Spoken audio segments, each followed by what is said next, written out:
احنا بالنسبه لنا احنا عسكر يعني ما ياثر علينا يعني. ئەم ئەفسەرەی سوپای عراقی دەڵێت بڕیارەکەی دۆناڵد ترامپ کاریگەری لەسەر ئێمە نابێت لەبەر ئەوەی ئێمە سەربازین، بەڵام کاریگەری لەسەر ئەو کەسانە هەیە کە پێویستی خێرایان بە چارەسەری پزیشکیە. من خۆم خەڵکی شاری بەسرم، من خزمانم لە ئەمریکا هەن لەوێ دەژین و لەوێ لەدایک بوون، بەڵام دوای ڕاگررتنی پێدانی ویزا ئێمە ناتوانین سەردانیان بۆ ئەمریکا بکەین.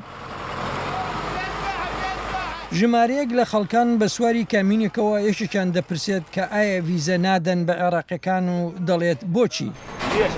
والله انصدمنا لأن سەربازێکی هێزی تایبەتی عێراقی لەو بارەیەوە دەڵێت ئەو بڕیارە ئێمەی تووشی سەرسوڕمان کرد لەبەر ئەوەی ئێمە پێویستمان بە یارمەتی هەیە، ئەوانەشی پێویستیان بە مافی پەنابەری هەیە، هەروەها ئەوانەشی دووچاری ناڕەحەتی ئەم جەنگە بوونەتەوە. جا ئەم خەڵکانە پێویستیان بە چوونە بۆ ئەمریکا بۆ ئەوەی لەوێ نیشتەجێ ببنەوە. من لەم بڕیارە و لەم پرۆسەیە تێناگەم.